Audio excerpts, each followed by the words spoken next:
আচ্ছা, কোন মন্ত্র বলে অমর্ত্য আঙ্কেলের ব্যাগ আমার কাছে আসবে, টাকার ব্যাগ, সেটা একটু বুঝিয়ে দেবে প্লিজ আমাকে? বন্ধ করে আলোচনা।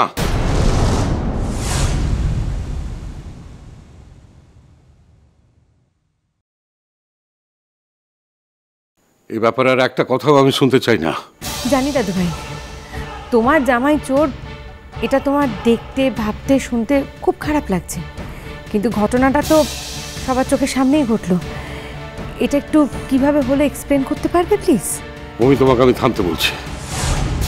থামো, তুমি থামো, দয়া করে থামো। এবার কিন্তু আমি তোমার পায়ে ধরবো।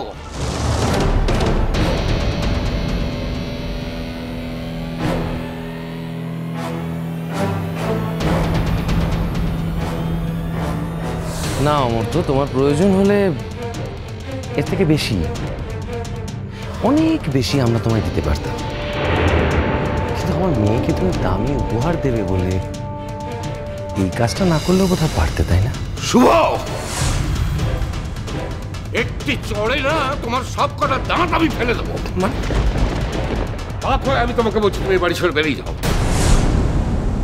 চলে যাবে বাড়ি থেকে। তোমার কারণে আমার আমার আমার স্বাস্থ্যের ক্ষতি হচ্ছে। বেরিয়ে যাও, তুমি বেরিয়ে যাও।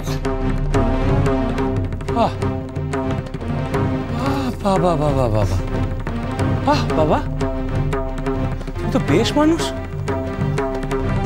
বাবা যে নোংরামি করলো তার কোনো দোষ হলো না, দোষ আমার হলো। বাবা শুভ, এই জঘন্য কাজটা যে আমি করতে পারি না সেটা আমি কখনোই প্রমাণ করতে পারবো না। এই কথা যেমন ঠিক তেমন এটাও ঠিক, আমি যতদিন বেঁচে থাকবো এই বাড়িতে আর আসবো না। ওটাই আমার প্রতিবাদ।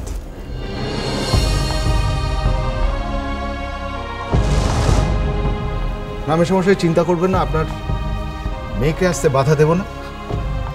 আপনাদের যখন ওকে দেখতে ইচ্ছে করবে বা ওর যখন আপনাদের দেখতে ইচ্ছে করবে জানাবেন, আসবেও, আসবে।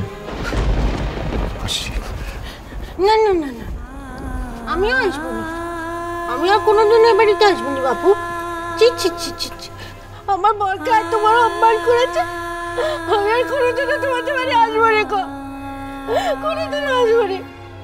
চলো স্যার, আমরা আমাদের বাড়ি চলে যাই, চলো চলো চলো।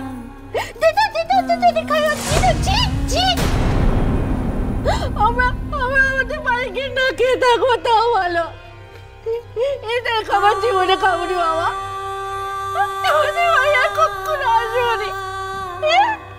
ছি ছি ছি ছি ছি ছি, এত অপমান করলে তো কখনো আসবো না। চলো চলো চলো চলো, ঠিক করে চলো চলো বলছি।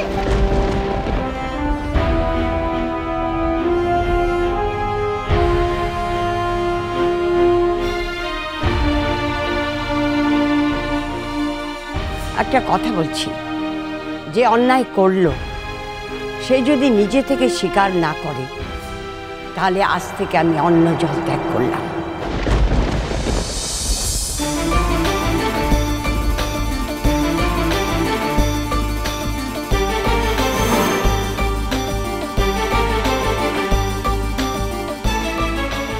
তাতে যে অন্যায় করেছে তার হয়তো কিছু যাবে আসবে না, কিন্তু আমার বাড়ির বাকি লোকেদের কিছুটা হলেও যাবে আসবে।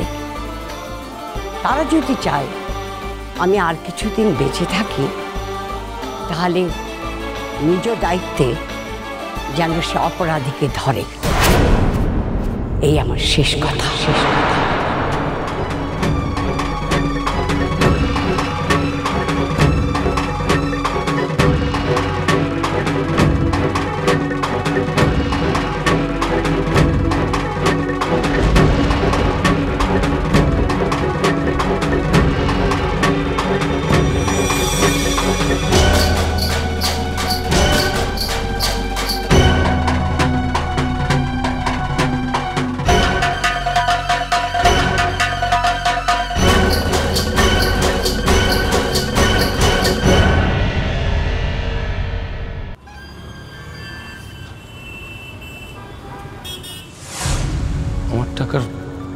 নাম্বারিংয়ের সঙ্গে তো তোমার টাকা নাম্বারিং মিলে যাচ্ছে পরপর। ব্যাপারটা এটাই হলো যে আমার মিসিং টাকাগুলো তোমার কাছ থেকে পাওয়া গেল। উদারতা দেখাতে গিয়ে তুমি বোধহয় এটা ভাবোনি যে নাম্বারিংগুলো এক হয়ে যাবে, তাই না? এতদিন তো শুনেছিলাম অভাবে স্বভাব নষ্ট হয়, এখন তো চোখের সামনে সেটা দেখতেও পাচ্ছি। না অমর, তো তোমার প্রয়োজন হলে এর থেকে বেশি, অনেক বেশি আমরা তোমায় দিতে পারতাম, কিন্তু আমার মেয়েকে তুমি দামি উপহার দেবে বলে এই কাজটা না করলেও বোধহয় পারতে, তাই না?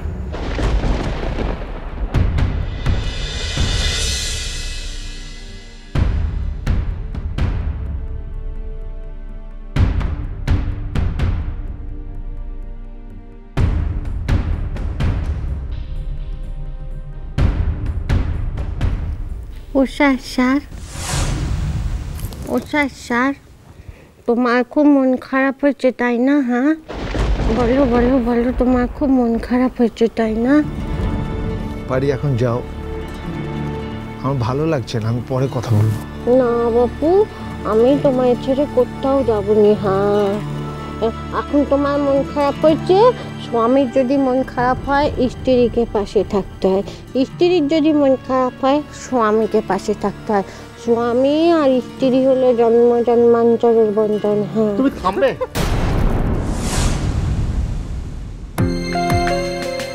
স্যার তুমি মন খারাপ করুনি, মন খারাপ একদম করুনি। জানবে সত্যি না কোনো দিনও চাপা থাকে নেকো। হ্যাঁ সত্যি ঠিক একদিন বেরোবে। হ্যাঁ তখন দেখবে যে তোমাকে চোর বলে ফাঁসিয়েছে না, সে এসে তোমার পাত্রে এম করে ক্ষমা চেয়ে যাবে। হ্যাঁ পারি, তোমাকে আমি অনেকক্ষণ থেকে একটা কথা বলছি, অনেকক্ষণ থেকে বলে যাচ্ছে একটা কথা, যে আজকে আমার, তুমি কি শুনতে পাচ্ছ না? একটা কথা বললে বোঝো না তুমি? অনেক তো হলো, এবার একটু চুপ করো না প্লিজ, লক্ষ্মী মেয়ে, এবার একটু চুপ করো। তোমার ভালো করতে গিয়ে, তোমাদের বাড়ির ভালো করতে গিয়ে শেষে চোর বদনাম পর্যন্ত আমাকে দিতে হয়েছে। এবার অন্তত একটু শান্তি দাও, কিছুটা সময় এবার অন্তত আমাকে নিজের মতো একটু থাকতে দাও, একটু রহাই দাও প্লিজ, আমাকে একটু একা থাকতে দাও। আমার কথা বলতে ভালো লাগছে না, আমি হাত জোর করছি তোমার কাছে।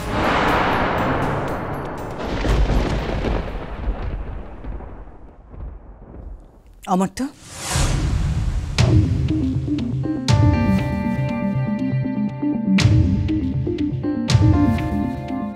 জুডো অ্যাডাল্ট, সে যেটা ভালো মনে করেছে তাই করেছে, তাতে আমার কোনো হাত ছিল না।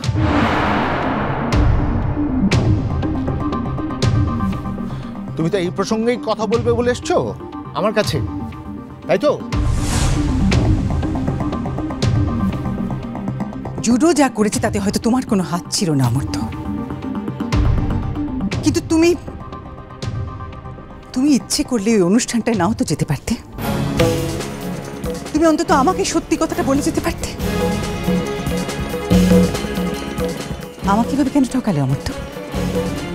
কেন ঠকালে আমায়? নাকি এটাও তোমার কাছে আমার পাওনা ছিল? আমার একমাত্র ছেলে সারা জীবনের একটা গুরুত্বপূর্ণ ব্যাপারে আমার ইচ্ছে অনিচ্ছের কোনো দাম থাকবে না। মা হিসেবে কি আমার ভূমিকা এতটাই নগণ্য অমর্ত্য? আমি তোমাকে জানালে কি এই ব্যাপারটা ঘটতো না? তবু তো আমি জানতাম যে বাড়ির প্রত্যেকটা লোক আমাকে মিথ্যে কথা বললেও অন্তত একটা লোক আমাকে সত্যি কথা বলার সাহসটা দেখিয়েছে।